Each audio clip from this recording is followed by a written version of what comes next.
Welcome to our program on Kardec Radio. Hello, everyone. It is an absolutely beautiful day, and I am so happy to be here with you to continue our reflection on the book, The Way, the Truth, and the Life by our brother Emmanuel through the hands of Chico Xavier. So, this chapter, it is titled Money, and it's chapter number 57. So, in the book of Timothy 1, chapter 6, verse 10, it says, "For the love of money is the root of all kinds of evil, and in such greed some have wandered from the faith and have pierced themselves with much pain." Paul does not tell us that the money per se is a calamity for humankind. We often see the Master dealing with this subject, making his contribution so that our understanding may be expanded. After hearing the opinions of some people who present him with a certain coin of the time, bearing the likeness of the Roman emperor, he suggests that a person should render unto Caesar what belongs to Caesar, thereby exemplifying his respect for useful conversations. In one of his most beautiful parables, he uses the symbol of a lost coin, and during the daily activity at the temple, he comments on the widow's mite. Money does not imply evil. Instead, the apostle to the Gentiles explained that the love of money is the root of all kinds of evil. People are not to be condemned by their financial wealth, but for their incorrect use of it. For it is by means of the obsession of ownership that pride is idleness. Those two goals of human misfortune set up shop within souls, thus compelling them to wander away from the light eternal. The money that comes into your hands in the correct way, which only your conscience can examine under the divine light, is a friend looking for your wholeness, guidance, and humanitarian counsel. You will answer to God for the guidance you have given it, but all to you if you have used this beneficial power in the dark edifice of iniquity. Very well said when it comes to money.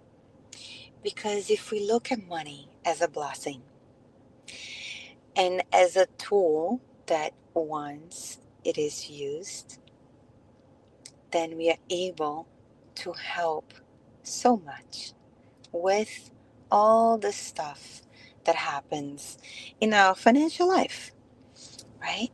We are able to purchase food. We are able to buy a shelter for us. We are able to help other people, perhaps with their medical needs, be able to pay for the work of others that are putting hours in to get a salary, a resource to help their families. So money, like Emmanuel says, does not imply evil. However, what happens is the love for that resource, the money, then we can say it is evil. And if we look at money, especially when it comes to money, the money to comes in our hands, like Emmanuel says, in a correct way, then we are able to use it and help and support so many people. I think about nonprofits, right, that utilizes resources which are donated by people, use the money and create opportunities, initiatives that can help thousands and thousands of people.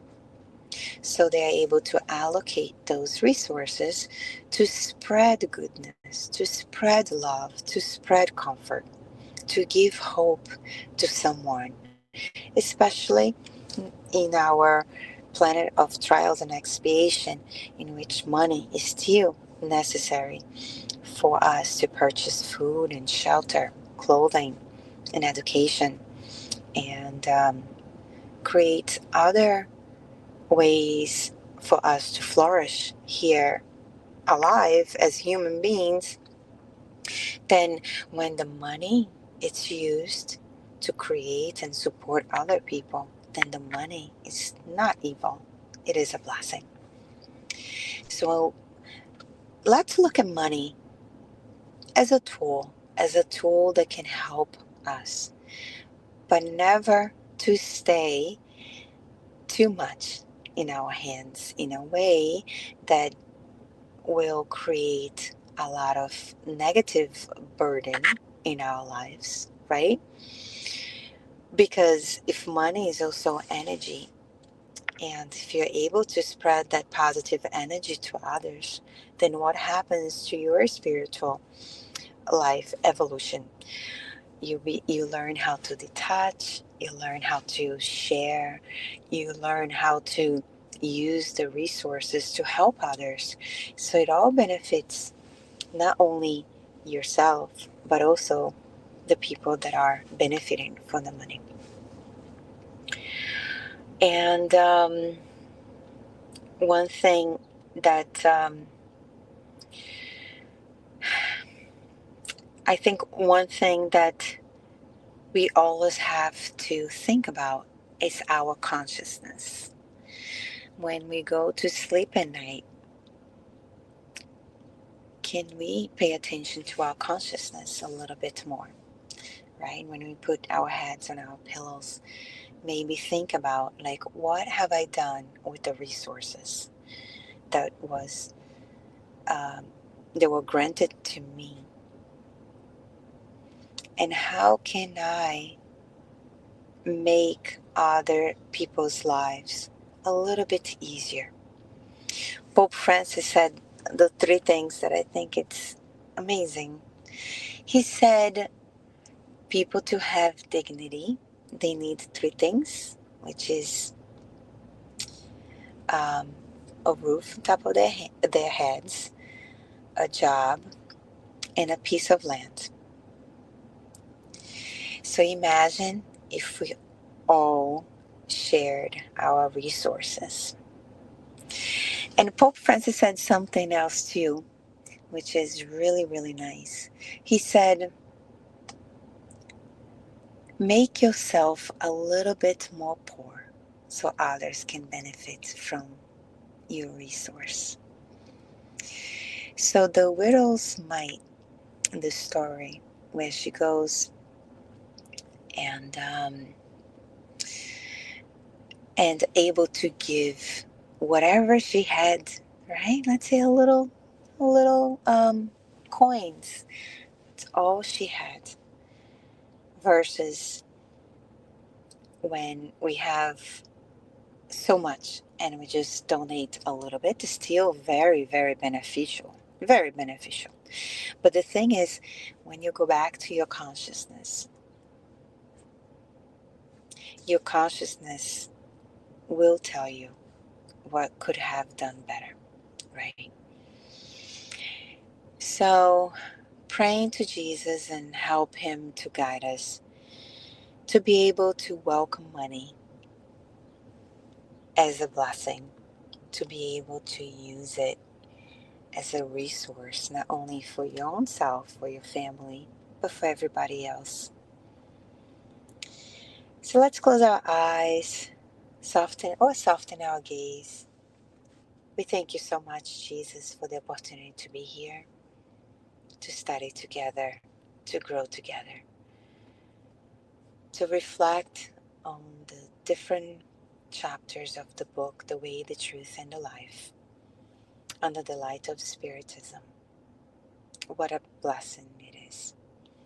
We pray for our family members. We pray for our loved ones. We pray for our neighbors. But we also pray for all the people that we did not yet have the opportunity to have contact with. We pray for the universal family, all of us, connected in heart and connected in love. We thank you so much, God, for all the work of Kardec Radio, this wonderful medium and platform that is able to support all these studies so us can have a little bit of light every single moment. When we feel down, when we feel tired, when we feel we can no longer go on, we're able to hear good messages and messages also that guide us to become a little bit better every single day. Not perfect, because none of us are perfect.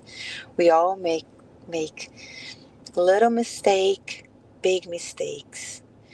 But the most important thing is to keep showing up, keep on going, and staying very positive. We pray for those who are suffering this moment. We pray for all the children that don't have a place to stay, don't have food to eat, don't have parents. We pray for the elderlies, the end of their lives, so that they can be able to feel your love and your support. We pray for those that are sick. We pray for those who are lost. We pray for those that are sad and depressed. We pray for those that perhaps are thinking about giving up, so that they hear that everything shall pass, and whatever is going on, whatever is negative in this moment is just a moment. If we can all just sit with it, the emotions and the thoughts, they come and they go, and we realize we are more powerful than our thoughts. We are more powerful than our emotions. And we have our Master Jesus to guide us, the conductor of this wonderful, I would say, boat of life. And with this compass that is given to us, that is the gospel, we are able to check where we are going. If we are astray, help us, Jesus Christ, to come back to the right path. Thank you so much for everything you have given to us. Bless us all, and in this moment, let's feel the petals of roses coming from the above, enveloping us. If we feel any pain in our bodies, if we feel any emotional or mental disturbances or hardships, allow everything to be washed away so that we can feel your grace, God.